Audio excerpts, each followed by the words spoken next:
How to Train Your Houseplant by Victoria Lawrence. A Story Fleet Media production. Jack Benson was not what one would call a plant person.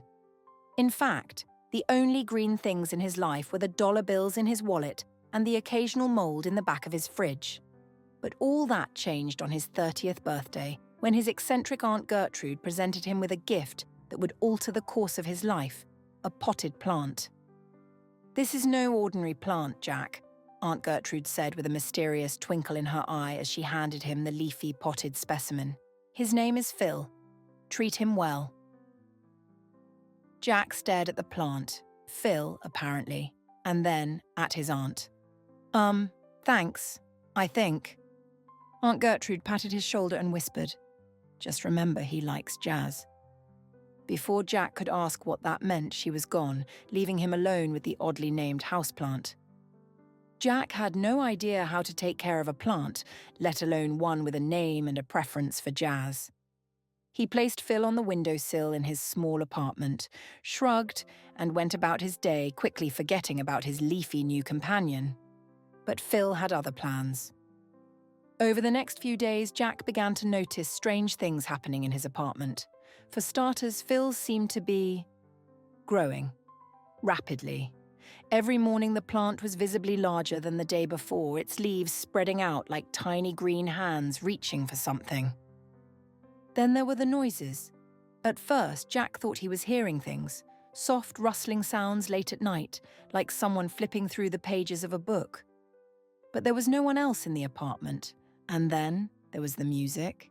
Faint strains of jazz started wafting through the air, even though Jack hadn't played any. One evening, after a particularly long day at work, Jack collapsed on the couch, only to hear what sounded like a saxophone solo coming from the direction of the windowsill. He bolted upright and stared at Phil. The plant's leaves were swaying gently, almost as if it was dancing to the music. "This is ridiculous," Jack muttered, rubbing his temples. "I'm losing my mind." But as the days passed, Phil's behavior became more peculiar. The plant seemed to have moods. When Jack played loud rock music, Phil's leaves drooped. When Jack forgot to water him, Phil somehow managed to knock over the watering can on his own. And one particularly eerie morning, Jack found a note on the kitchen counter, written in shaky handwriting. "More sunlight, please." Jack was officially freaked out. He decided it was time to get some professional help.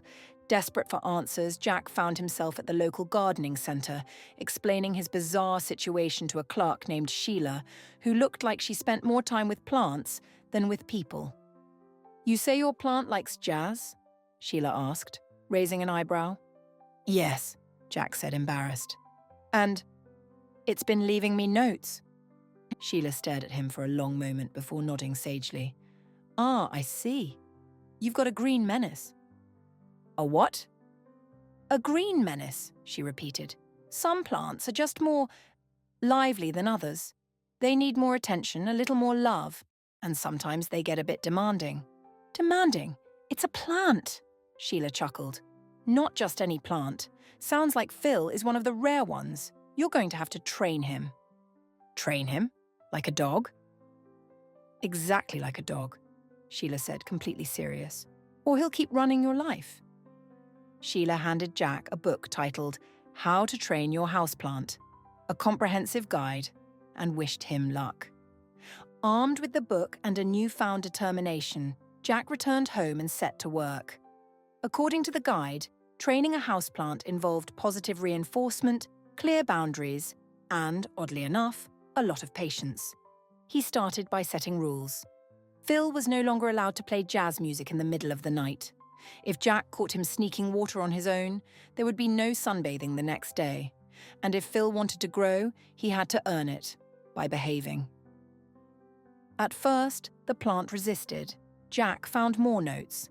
"Jazz now," and "You missed a spot." But he stayed firm. When Phil acted up, Jack ignored him, withholding sunlight or water. When Phil behaved, Jack rewarded him with extra jazz sessions and a bit of Miracle-Gro. Slowly but surely, Phil began to cooperate. The nocturnal jazz sessions stopped, and the notes became less demanding. Instead of insisting on more water, Phil started reminding Jack to relax. "You look stressed. Take a break." Jack couldn't believe it. He was actually bonding with a houseplant. His friends thought he'd lost it, but Jack didn't care. He and Phil were getting along, and that's all that mattered. Months passed, and Jack's life changed in ways he never expected. He became more responsible, more attentive, and, dare he say it, happier. Phil thrived under his care, sprouting beautiful flowers that filled the apartment with a sweet fragrance. One day, Jack came home to find a small box on his doorstep. Inside was a tiny potted cactus with a note from Aunt Gertrude. "Meet Phil's new friend, Spike. He likes rock music." Jack looked at Phil, who seemed to shudder ever so slightly, and then at the cactus.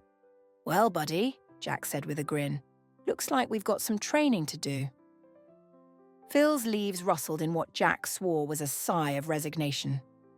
And so, Jack and Phil embarked on their next adventure, with Spike in tow. Who knew what challenges lay ahead? But one thing was certain: life with a houseplant was never going to be boring again. Thank you for joining us on this journey. If this story resonated with you, please like and subscribe to our channel for more inspiring and heartfelt content. Stay tuned for more stories that uplift and inspire. Your support helps us continue sharing these meaningful stories. Thank you, and we'll see you in the next story.